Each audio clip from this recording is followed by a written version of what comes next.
That's a little bit better. So we get the shape that I drew on the board earlier. Now answer me the question, do I want a PFR or a CSTR in order to get 85% conversion? CSTR, right? If I look here, the area under this curve is larger than the rectangle made by this data point. Right? I think everybody can see that graphically. And that's what happens here. It's because the rate is going through that maximum point, right, that we can operate at that high rate in a CSTR, because in a CSTR we're only operating at a single condition. Whereas in a PFR we're operating over the whole range of conditions. And so, yeah, we are operating at this condition, but we're also operating at every other condition, including the very inlet of the reactor, which is still pretty cold. Right? Whereas the CSTR, everything's operating at one temperature, and we can look at what that was. It was in the old example. I don't remember the exact temperature. But in a PFR, a lot of the reactor is still cold if it's an adiabatic exothermic reactor. And again, that's what you see if you plot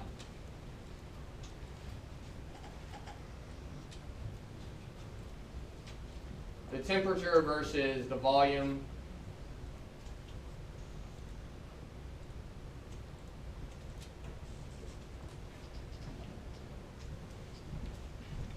The volume necessary to get 85% is, I think, 305. So it's about here. So we never even get to the hotter temperatures, but look at how much of the reactor is still cold, right? A lot of the reactor is still at close to 300. So that's the issue. So how do I get from my spreadsheet to the volume needed for a specific conversion?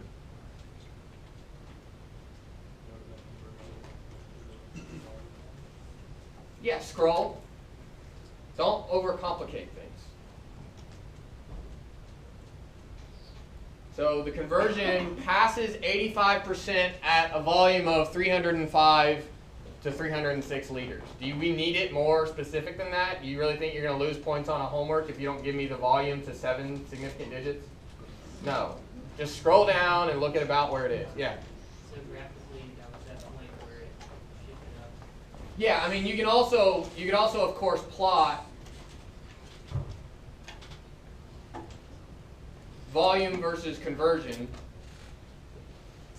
And if I draw a line over at 85%, I'm going to hit a point roughly there, which is at about 305. And that's fine if you want to eyeball it, but you can also just scroll down. Yeah.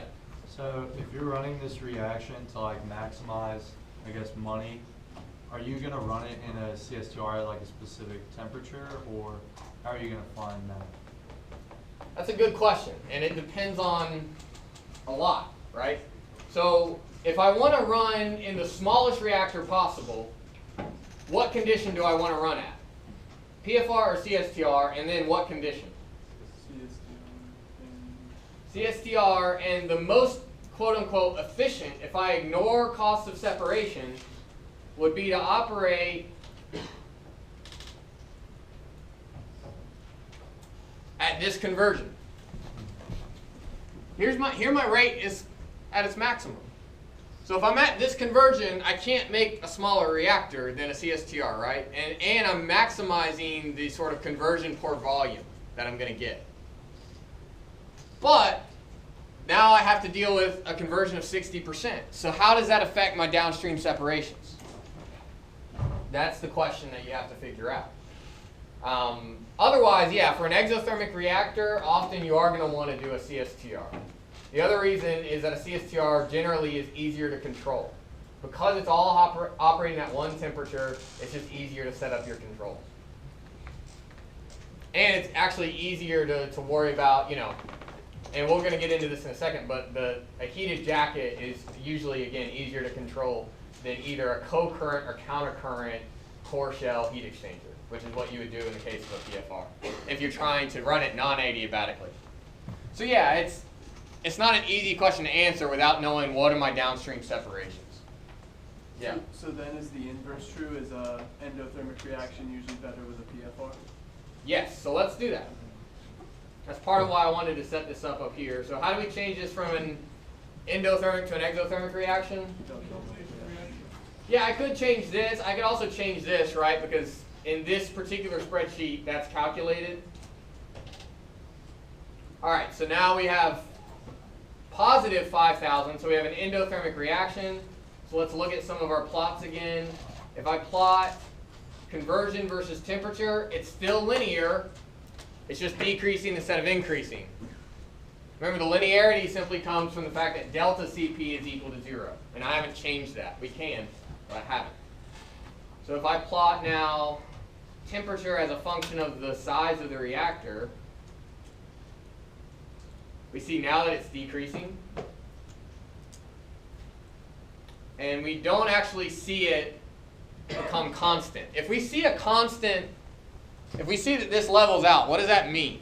Without looking at the conversion profile, what do we know about the conversion profile? We've either hit equilibrium, or if it's an irreversible reaction, the conversion is equal to 1. Right? We know that essentially at that point, because again, the temperature changes with conversion. So if the temperature is constant, the conversion is also constant. And we saw that when we were here. We see that this starts to approach a constant value, right? But we don't see that in this example. We can also plot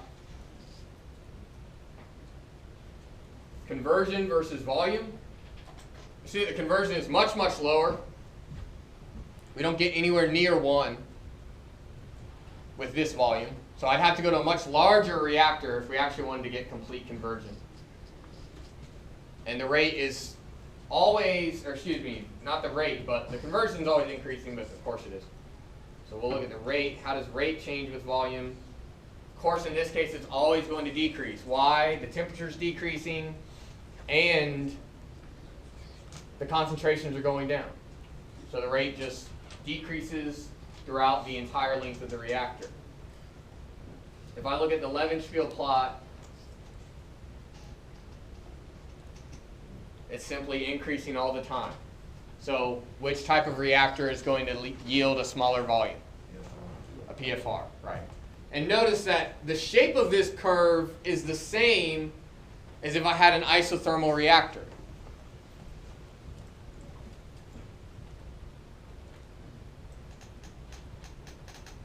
So it's still increasing continuously. Now we've made it isothermal. And of course, this is what we were dealing with in the start of the class when we concluded PFRs are going to be better than CSTRs for isothermal operation. That's why.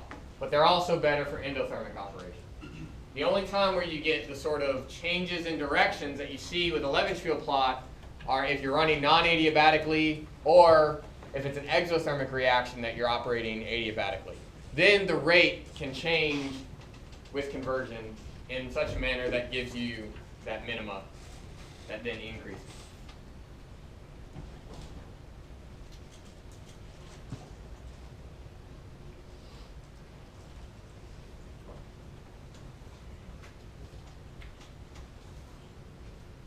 Any other questions?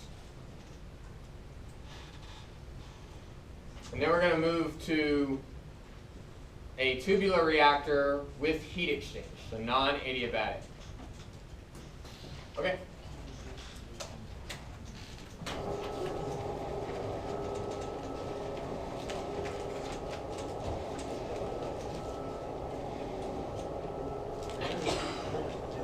Oh, remind me when I pull it back up. I'll make delta CP non-zero, and you guys can see the effects that that has, since we've been neglecting it all the time. Yeah.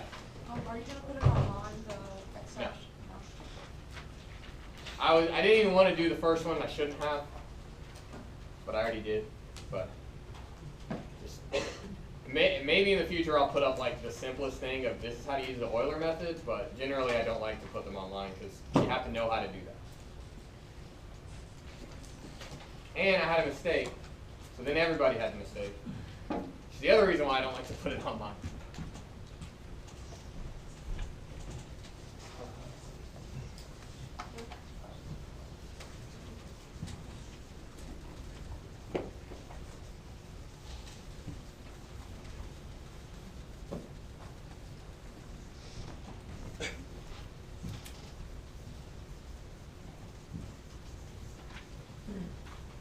Okay, we're going to move, I mean, we'll set it up first without an example, but then the example that we're going to do is going to be gas phase, so we have to worry about things like epsilon. We're also going to move to a PBR, because something very subtle but not that important changes when you're dealing with a packed bed reactor versus a plug flow reactor. And want to make sure that you guys see that.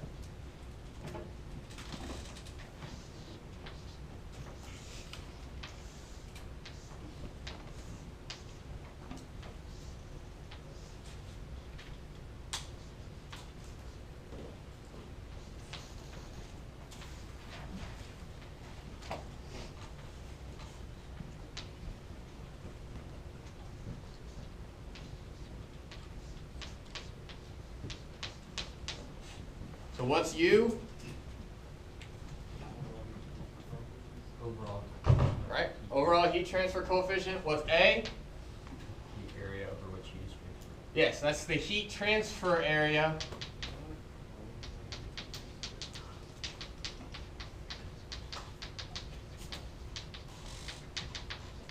What is A?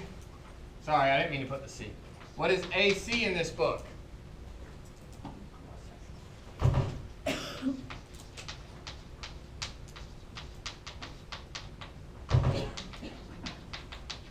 Don't confuse the two, okay? All right, and coming in, we still have FA naught, T naught, FA,